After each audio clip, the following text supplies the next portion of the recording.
สบายดีเอฟซีมาทุกคนเนาะมื้อนี้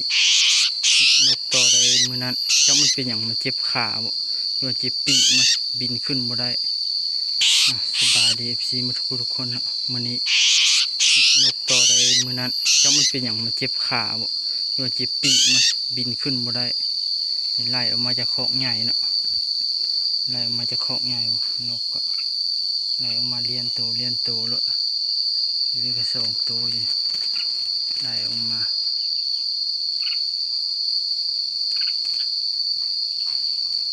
นี่เป็นลูกใบ2 ตัวที่มาปัวมันตัวนี้เนาะจะมันเป็นอย่าง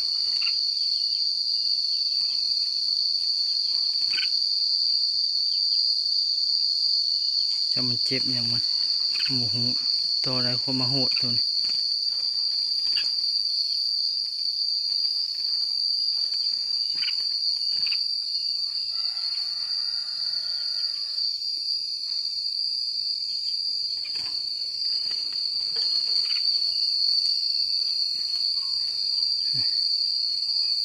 ที่ปล่อยนกอยู่ในเขาคืนเนาะทุกคน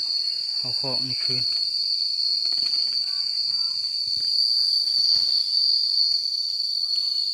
เขาอยู่คนเดียวแล้ว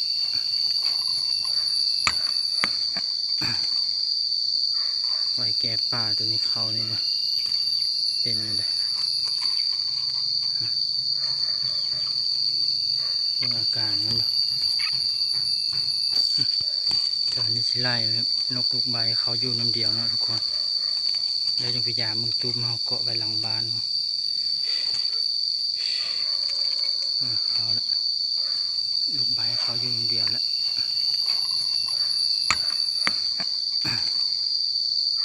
ไว้แก่ป่าตัวนี้เขานี่นะเป็นอะไร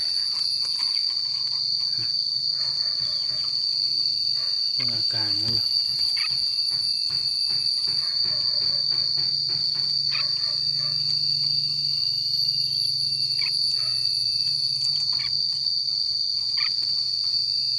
แล้วมันเจ็บปีก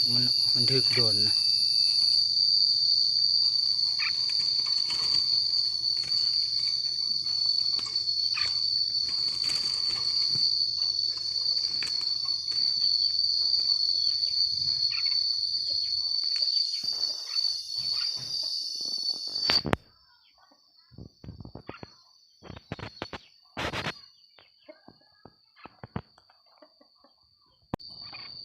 ใช่มันเจ็บปีกมันทุกคนดวงซ้ายปีกดวงซ้ายเนาะ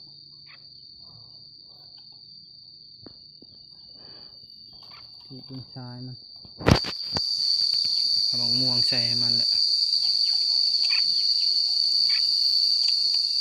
ม่วงใส่ให้มันเลยน้ำก็มีเกาะเอาไว้ก่อน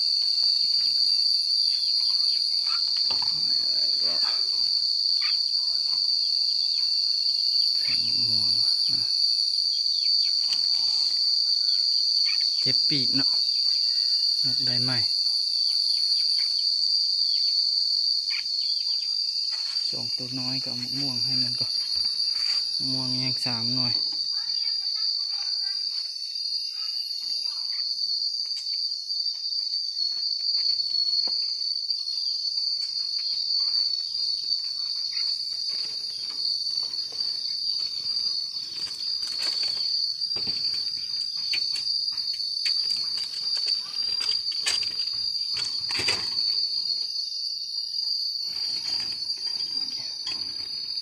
ม่วงสุกให้มันกิน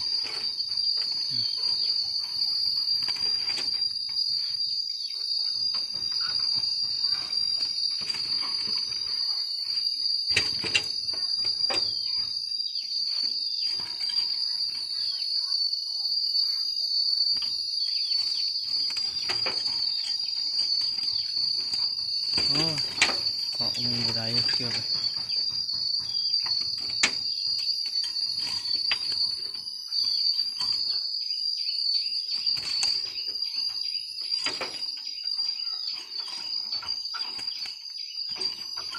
เอาเลยเนี่ยก็ซาใช่ปะ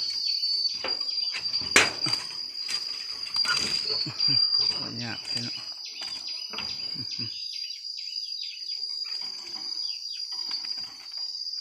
โอเคทุกคนเก็บสวิงก็เอาอันนี้มาตักนกเนาะเมื่อกี้อยู่ในนี่ก็ตัวหนึ่งอยู่ในนี่ตัวหนึ่งแก่คนนี้ตัวหนึ่ง4 ตัวนะตัวนี้แหละมันเจ็บตัวนี้ออกมาป่วยอยู่นอกป่วยอยู่ในยังมันบุรอด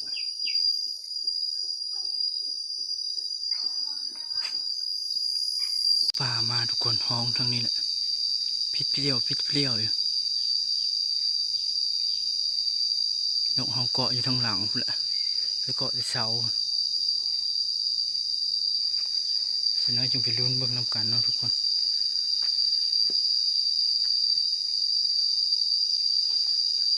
โอ้ยจักแมงอย่างห้องเนาะจี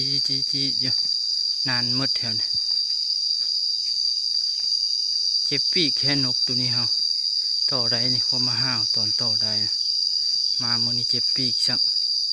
เฉพาะแล้วบุเห็นมันบินขึ้นจับไม้เนาะเจ็บปีก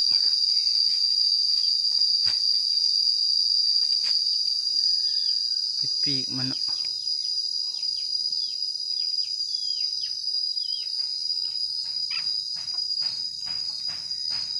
ไล่ออกมาขังอยู่กรงน้อยเอายังสบายมัน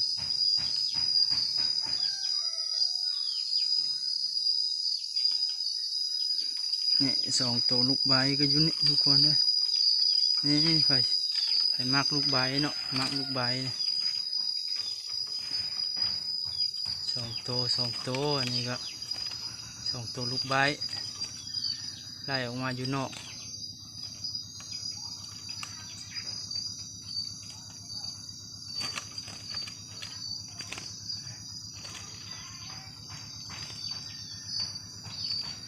นี่เป็นลูกใบเนาะ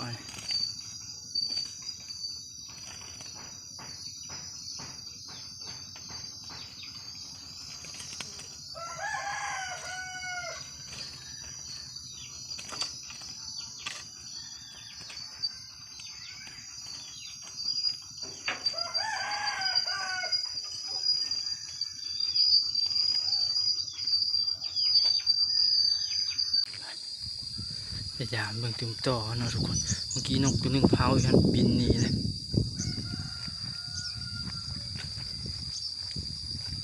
นกป่ามาอยู่เหมือน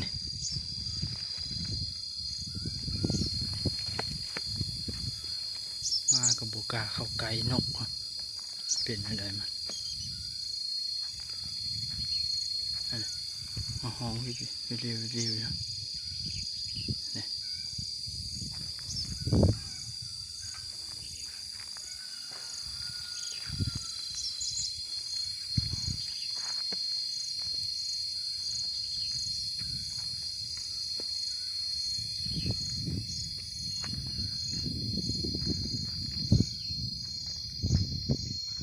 ต่อเขาเป็นยังคือห้องซะเงียบอยู่ยังโบราณทุกคนยังคือเก่าอย่างนกป่าห้องอยู่ฮะนี่ป่าชอบเบิ่งนกป่าก่อน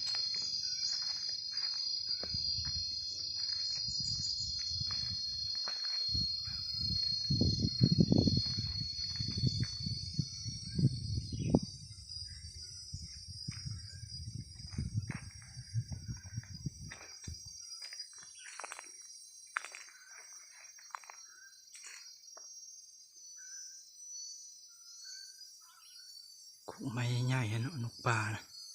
พิษเปรี้ยวอยู่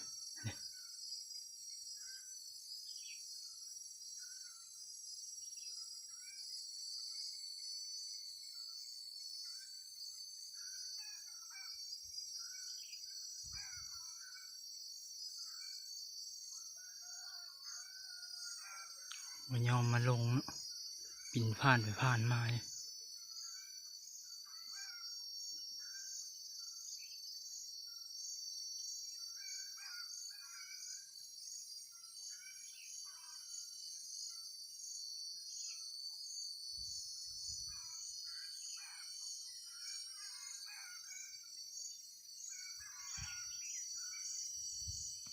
ห้องอยู่ปลายกกไม้ใหญ่แหละ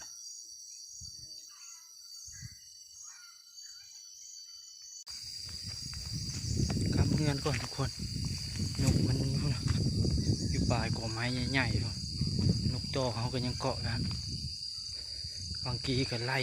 นกตัวมันเจ็บปีกตัวเขาต่อได้มันลงตีนกต่อเขาเนาะมาสังเกตเบิ่งเมื่อวานกับมื้อนี้แล้วว่าปิ่นบุขึ้นมันเจ็บปีกมันเลยจับมันแยกออกมาลูกใบเขาก็จับออกมาเนาะแยกออกมา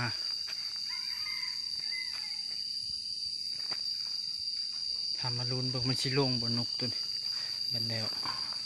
จับอยู่ปลายไม้ใหญ่ๆห้องปิดเปรี้ยวเนี่ย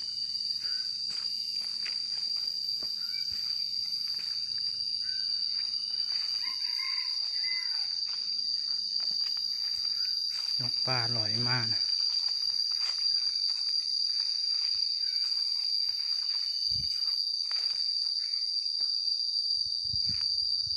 นกปลามาเลยทุกคน บินไปเลยนกในคอกมันก็ห้อง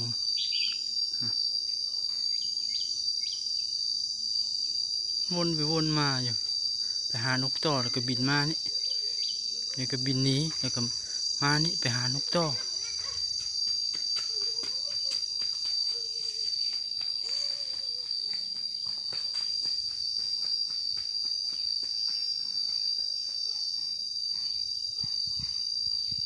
บินวนไปวนมาอยู่เนาะ